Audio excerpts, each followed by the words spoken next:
Adolf Hitler, nacido en Austria, pintor y actor frustrado, se ofreció voluntario para luchar con el ejército alemán, en donde desempeñó labores de correo, obteniendo varias medallas por su valor. El 23 de agosto, el gobierno japonés declaró la guerra a Alemania y al Imperio Austrohúngaro, iniciando los ataques contra Tsingtao, colonia alemana en China.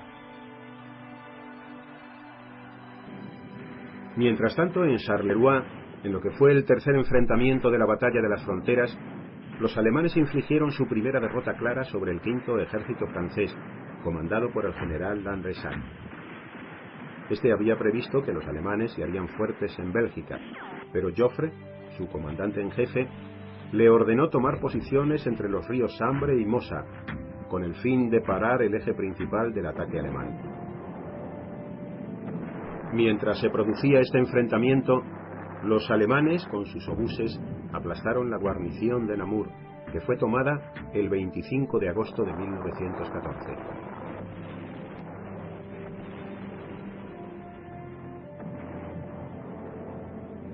Lanrezac esperaba que la fuerza expedicionaria británica alcanzara las posiciones que le servirían de refuerzo, pero los alemanes fueron más rápidos y consiguieron asegurarse 2 puentes sobre el río Sambre, lo que prácticamente inmovilizaba a las tropas francesas.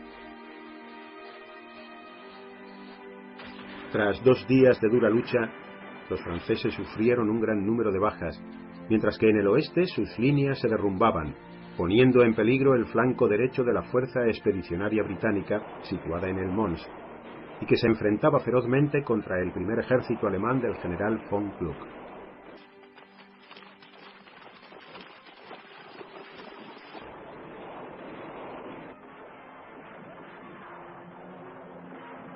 Lanrezac y lo que quedó de su quinto ejército se vieron obligados a la retirada, lo que muy probablemente salvó al ejército francés de su completa destrucción.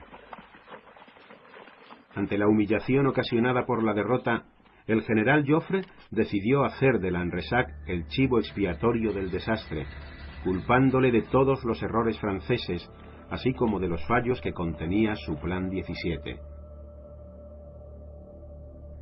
Los británicos tenían 2 cuerpos de infantería desplegados a lo largo de 20 kilómetros de frente al este y oeste de Mons, con el canal frente a ellos, y su flanco oriental casi alcanzaba el quinto ejército francés en retirada.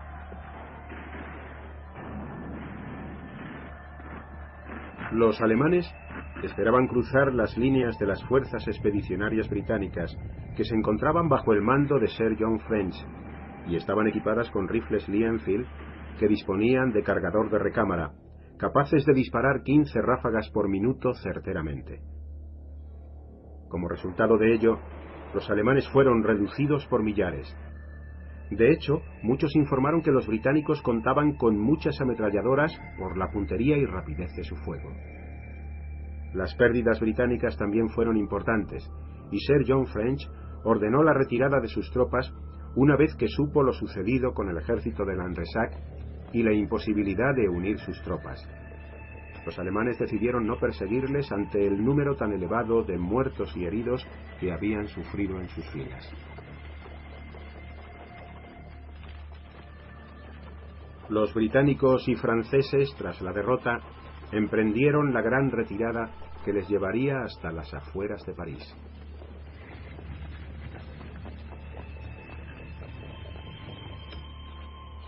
En vista de ello, von Moltke, jefe del Estado Mayor alemán, modificó de nuevo el plan Schlieffen y ordenó a sus fuerzas del nordeste que avanzaran hacia la capital francesa, lo que ocasionó que el 26 de agosto de 1914 el segundo cuerpo en retirada de la Fuerza Expedicionaria Británica, bajo el mando del general Smith-Dorrien, compuesto por 40.000 hombres exhaustos por los días de marcha, se viera obligado a enfrentarse a las tropas alemanas en Le Cateau.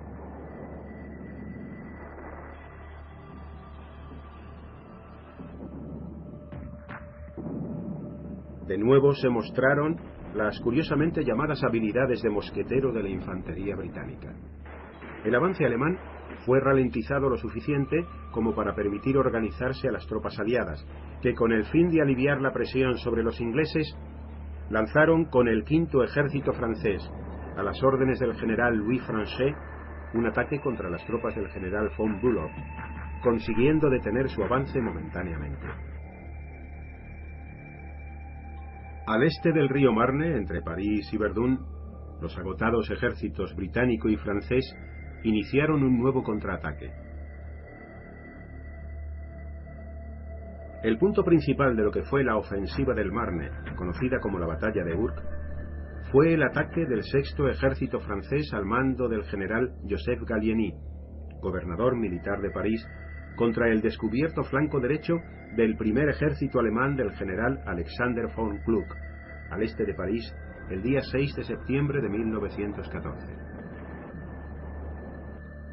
En el desguarnecido flanco derecho alemán se abrió una brecha de 40 kilómetros que los aliados se apresuraron a aprovechar.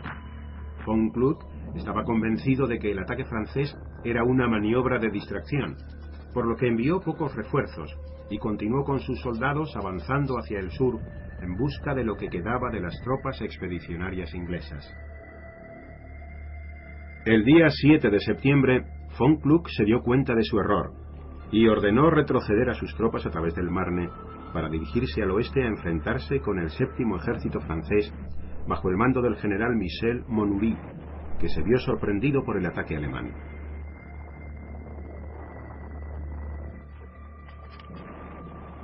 Ante la desesperación de Monuri por la falta de refuerzos, los mandos franceses decidieron enviar al frente 6.000 soldados de la reserva francesa, que fueron trasladados desde París en 600 taxis.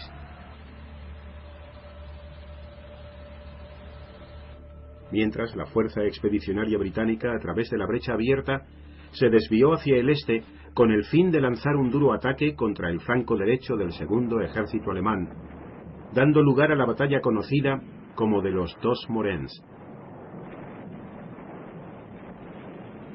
El 8 de septiembre, la brecha fue ampliada por un ataque sorpresa lanzado por el quinto ejército francés del general Ferdinand Foch contra el segundo ejército alemán de von Bülow. Los ataques y contraataques en la zona del Marne se produjeron llevados por parte de ambos ejércitos durante 3 días. En Vitry-le-François y en el bosque de Argonne, los sangrientos enfrentamientos fueron acompañados por las ofensivas en Alsacia-Lorena al sudeste de Verdun. Ante la posibilidad de que se pudiera sumar un importante ataque británico en su flanco más débil, el jefe del Estado Mayor alemán, Helmut von Moltke, ordenó a Kluck la retirada de sus tropas, que retrocedieron hasta la línea situada entre Noyon y Verdun, junto al río Oise. La retirada alemana se convirtió en el fin de la batalla del Marne. Las 6 fases en que se desarrolló fueron consideradas un éxito estratégico para los franceses y británicos, ya que consiguieron rechazar la ofensiva alemana y recuperar parte del territorio perdido los meses anteriores. Esta ofensiva acabó efectivamente con las esperanzas de los alemanes de conseguir una rápida conclusión de la guerra en el frente occidental, tal y como pretendía el plan Schlieffen, viéndose abocados a la peor de las pesadillas del conde, la guerra en 2 frentes. Los movimientos de tropa tan característicos hasta ese momento llegaron a su fin. De ahora en adelante, los 2 bandos se asentaron en la situación cada vez más familiar de la guerra de trincheras.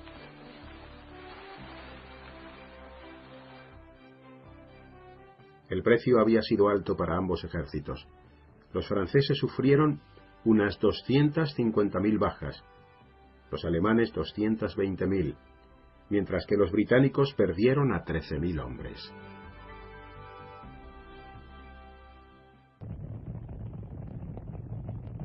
Frente Oriental. En el Frente Oriental, a principios de agosto de 1914, 2 ejércitos rusos invadieron el este de Prusia. El segundo ejército del general Alexander Sansarov había avanzado desde el sureste, y el primer ejército del general Parel Rennenkampf lo hizo desde el noroeste. El plan de los rusos era que el primer ejército se enfrentara al 8º alemán al mando del general Max von Prittwitz en un ataque frontal, mientras que el ejército de Sansarov rodeaba a los alemanes a pesar de la dificultad que suponía la distancia que les separaba y la zona accidentada de los lagos masurianos.